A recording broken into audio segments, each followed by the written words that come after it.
Hello welcome back this Raj Bharadwaj once again. ఈరోజు topic ఏంటంటే point of view. అసలు point of view ఎందుకు మనకు ఉపయోగపడుతుంది మన లైఫ్లో అనడానికి కొన్ని బెస్ట్ ఎగ్జాంపుల్స్తో తీసుకొచ్చాను.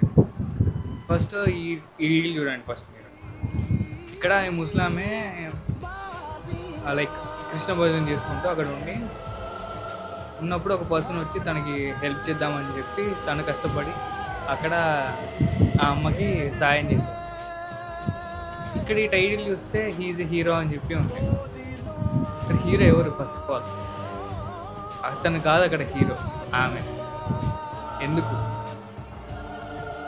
అక్కడ అంత కష్టపడుతూ ఇష్టంతో తన కష్టాన్ని చాలా సులువుగా ప్రాబ్లమ్ సాల్వ్ చేసుకుంది. తను ఇన్నేళ్ళు అక్కడ ఉండి అదే భజన చేసుకుంటూ కృష్ణ స్మరణ చేసుకుంటూ అక్కడ బతుకుతుంది. She is earning her life, not wasting her time. She wants something in her life, she is doing something in her life. So ఇక్కడ ఈ పాయింట్ ఆఫ్ వ్యూలో మనం అర్థం చేసుకోవాల్సింది అతని గొప్పతనం గురించి కాదు, ఆమె గొప్పతనం గురించి. తన గొప్పతనం చాలా ఎక్సలెంట్గా మనకి కన్వే చేసే విధంగా మన లైఫ్లో చాలా మటుకు మనం దాన్ని తీసుకునే విధంగా. ఇప్పుడు ఏవైతే రీల్స్ వస్తాయో మనకి, నీ ప్రాబ్లమ్స్ ఇవి ప్రాబ్లమ్సా, వీళ్ళ ప్రాబ్లమ్స్తో కంపేర్ చేస్తే అనడానికి కొన్ని రీల్స్ వస్తున్నాయి ఈ మధ్య. దానికి ఇది కూడా ఎగ్జాంపులే. నీ లైఫ్లో ఏది కష్టం కాదు ఒకవేళ నువ్వు ఇష్టంగా ఏదైనా చేస్తే. సెకండ్ ఎగ్జాంపుల్ వచ్చేసరికి ఇక్కడ ఈ వీడియోలో మనకి ఏం కనిపిస్తుంది, చైనీస్ వాళ్ళు చాలా టెక్నాలజీలో చాలా ముందు ఉంటారు ఎప్పుడైనా కానీ. ఆ టెక్నాలజీ పట్టుకొని ఒక అమ్మాయి as a mother, she is a mother, as a daughter, she had a daughter and she got died at any circumstances. తను ఒక దగ్గర చనిపోయింది. ఇక్కడ ఈ విఆర్ సెట్లో వాళ్ళు ఏ గ్రాఫిక్స్ ఎవరైతే ఉన్నారో ఒక స్పెషల్ గ్రాఫిక్స్ క్రియేట్ చేసి ఆ అమ్మాయి గురించి ఎక్స్ప్లెయిన్ చేశారు. అంటే ఇలా ఆ అమ్మాయిని వర్చువల్ ఇమేజ్గా క్రియేట్ చేసి ఆ అమ్మాయిని విఆర్లో క్రియేట్ చేసి కోడింగ్ చేసి అక్కడ పెట్టారు. తన మదర్ ఎప్పుడైతే పెట్టుకుందో మళ్ళీ వాళ్ళ కూతురు కనిపించింది. ఇక్కడ మన పాయింట్ ఆఫ్ వ్యూ ఏంది? మనం ఇప్పుడే ఆలోచించేదైనా వా ఇంత బాగుంది అసలు, ఈ అమ్మ కూతుర్ని కలిపారు ఈ టెక్నాలజీ అని చెప్పి కదా. కానీ అది ఎంతవరకు కరెక్ట్ నాకు అర్థం అవ్వట్లేదు.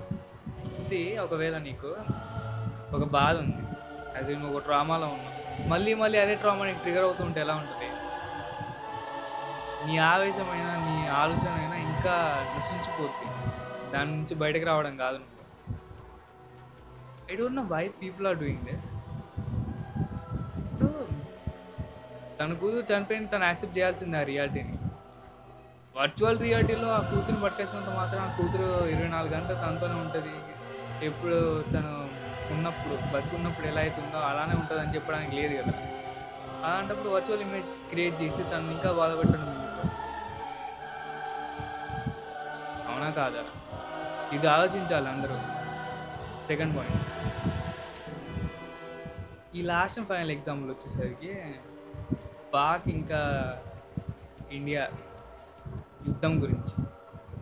ఈ యుద్ధంలో మనకి ఒక ఫోటేజ్ లీక్ అయింది.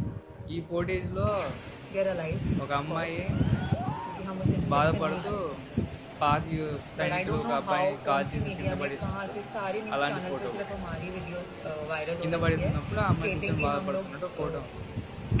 ఈ ఫోటో ఎంత బాగా వైరల్ అయిందంటే మన హృదయాల్ని కదిలించింది ఈ యొక్క ఇమేజ్. అదే ఇమేజ్ ఫేక్ అంటే ఎంతవరకు కరెక్ట్ అది? అంటే ఈ మీడియా ఏం బీక్తుంది? ఈ మీడియా ఏంది అసలు మీడియాని కాదు అనాల్సింది మనందరినీ. మనం ఎక్కడ నాకు అర్థం అవ్వట్లేదు ఎంతవరకు ఇవన్నీ కరెక్ట్. మనం ఒక మీడియాలో చూసి నమ్మి దాన్ని రియల్ అనుకొని దాన్ని పట్టుకొని అది రియల్ అని నమ్మి దాని గురించి ఫైట్ చేయడం పట్టుకొని really think that is worth it? అంత వర్త్ అది ఫేక్ అని ఇప్పుడు తెలిసిన తర్వాత ఎవడేం చేస్తారు? ఎవడేం చేయలేదు. Nobody is going to nothing. Okay అయిపోయింది, అది అయిపోయింది, ఇంకా అయిపోయింది. అది లిటరల్లీ ఫేక్ అంటే ఎంతవరకు అది కరెక్ట్? అలాంటి ఫొటోస్ లీక్ చేయడం మీడియాకి ఎంతవరకు కరెక్ట్? అది మన వీడియోస్ లీక్ చేసినంత మాత్రం మనం అవి కళ్ళు మూసుకొని గుడ్డిగా నమ్మడం ఎంతవరకు కరెక్ట్? అది ఇక్కడ మనం ఒకటే గ్రహించుకోవాలి, జనరేషన్స్ మారుతున్న కొద్దీ కొన్ని మనం కూడా మార్చుకోవాలి, మన పాయింట్ ఆఫ్ వ్యూస్ మార్చుకోవాలి. ఈ పాయింట్ ఆఫ్ వ్యూస్ చేయడం వల్లనే మనకి ఏది నిజం ఏది అబద్ధం అని తెలుస్తుంది.